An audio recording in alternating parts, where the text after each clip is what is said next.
Breakfast Central on News Central. So much to cover today on the show. Interesting discuss between Viva and her guest about the re-education, if you may, of the boy child. Let's go straight to some business as usual. It's all about the beauty industry, which includes cosmetics and personal products. And it's a booming sector in Africa. And according to market research, the beauty industry in the Middle East and Africa was estimated at about $27.1 billion back in 2018. South Africa represents over 5 billion euros in revenue back in 2017. And in Kenya, 15% of beauty and personal care products are sold in supermarkets. But in West Africa, Nigeria, the beauty and personal care market could reach 3.2 billion euros by next year, 2020, making Nigeria the sector's rising star in Sub-Saharan Africa. Now, to help me to do some number crunching and all this and dissecting all this when it comes to beauty cosmetics industry is Mrs. Tokunbo Chiedu, CEO Compass Global and co-convener Beauty West Africa Conference to hold very soon. Good morning, welcome to Breakfast Central. Hello, Olisa. Yes. Thanks for having me. Right, let's talk about Beauty West Africa Conference. We know it's an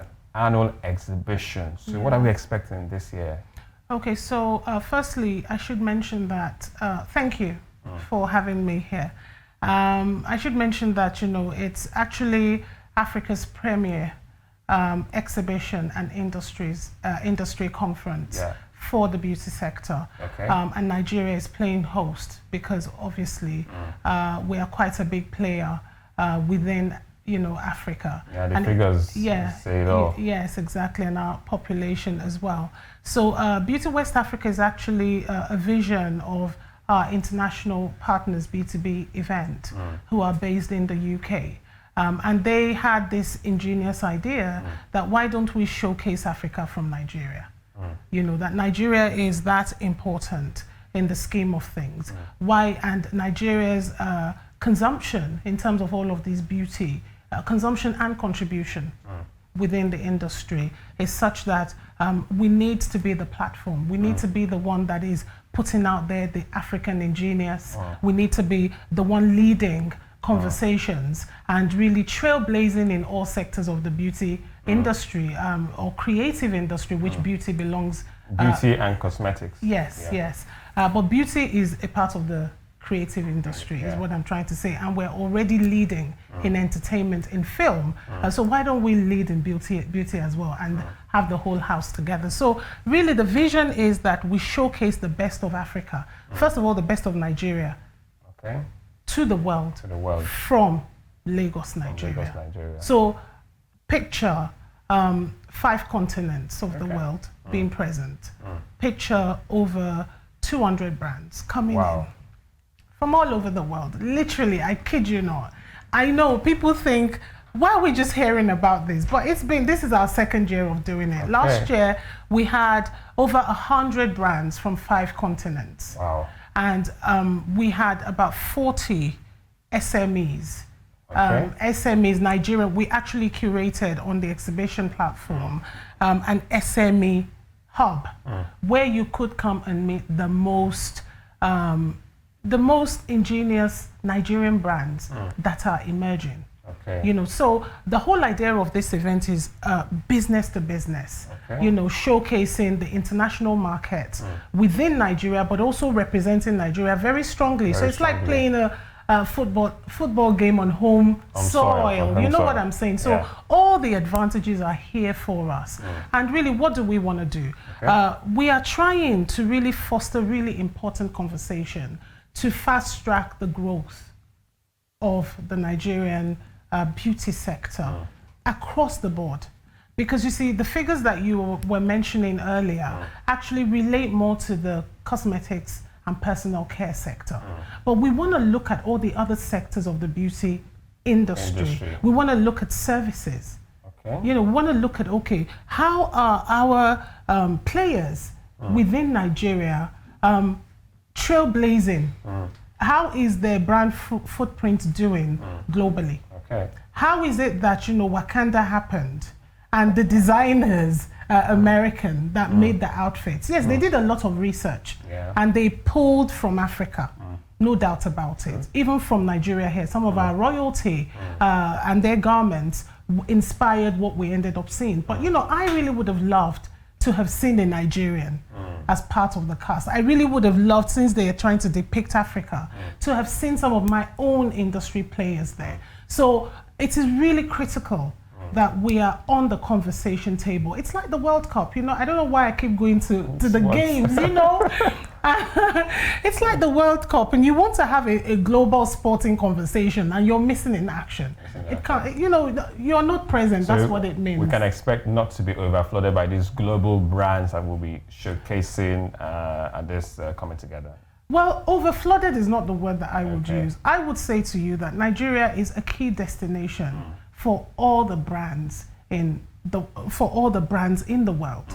Nigeria is that interesting, and they see the potential. So we can't keep them away, unfortunately. They're enticed. So what we need, there's always a debate about the Nigerian brands that we need to showcase, as you're talking about. Olisa, you are so spot on. You are so spot on, and that's a really important point that we can't ignore. So here is the thing. You know, internet has done a world of good to all of us, especially emerging not just businesses, but in emerging countries, like developing countries is what I mean to say, right? And so we can be transported to anywhere in the world and consume almost the same amount knowledge, even if it's not in real time. Sometimes it's in real time, depending. But there's really nothing like face-to-face engagement. There's nothing can replace what we are doing here. You being here, telling me asking me the questions and giving me the opportunity to respond. And it's not about assumptions. This is why it is important that we have an international showcasing of brands that foster that conversation. You know, Nigeria has such a wealth of raw materials that are used in beauty.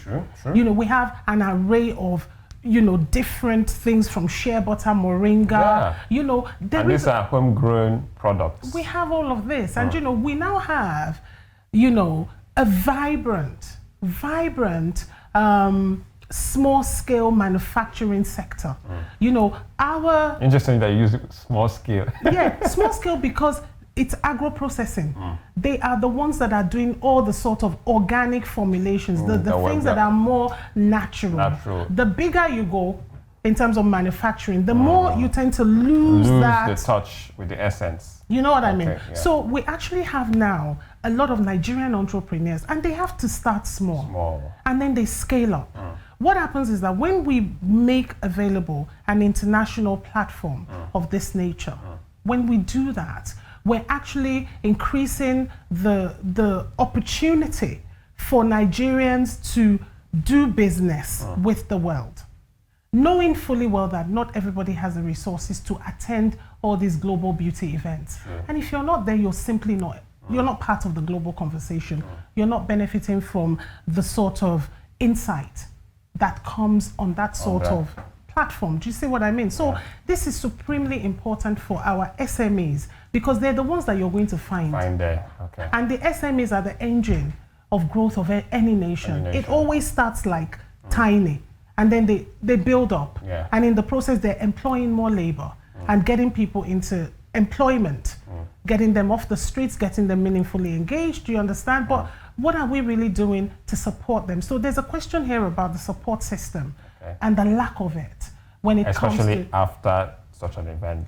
Even, you know, before the event, it's a big question. When you're a small business, you're everything. You're the driver, accountant, you are the manufacturer, you're everything to your business, and you can't really afford to buy those services in when you begin. However, when you start making a success of your enterprise, the opportunity to now go and showcase comes. Initially, people don't even have, they can't even afford to go and showcase. So for example, this year, we were quite fortunate to, we've been talking to the Nigerian Export Promotion Council for a while. Because again, this is an international exhibition and conference holding in Nigeria. It's not a local thing. It is the interfacing of the international business community with what Nigeria has. And then as we do that, we're saying, hey, look at our SMEs here. Look at how productive they are. Even in spite of all the challenges, we don't have power. You can't, when you come to the event, and I hope you will be there with your team. So let's talk about the event proper. When does it start? It starts tomorrow. Tomorrow is the first day of the exhibition and conference. Exhibition and conference. How many days are we going to be? There are 3 days in total. So 20th to the 22nd of November. The floors open at 9 a.m. At the venue? The venue is at the Landmark. Landmark, yes, and it's the entire Landmark actually. Wow. The hall 1 and 2 is huge. This is big. It is, it is, and we're quite fortunate that these partners of ours see the Nigerian opportunity. That is what I like to see first. That somebody will take the trouble and bring the world into Nigeria, and I want to be there as a Nigerian. I want to also share that space and be able to have those conversations because it's on home soil. Wow, we're looking forward to this one. It's a lot because you talked about the importance of having our local SMEs present there. So there'll be lots of showcase. We'll be there definitely to make sure that we see what's going on, especially when it comes to an African Nigerian perspective, because this industry clearly has so much to offer. Yes. Well, thank you so much, Mrs. Tokunbo Chiedu. Thank you. CEO, Compass Global, and co-convener, Beauty West Africa. We're looking forward to having you again, perhaps after the conference. Thank you, Olisa, for making it easy for me. Yes, as always. Thank you. As always. Thank you. As always. Thank you so much. Still Breakfast Central on News Central.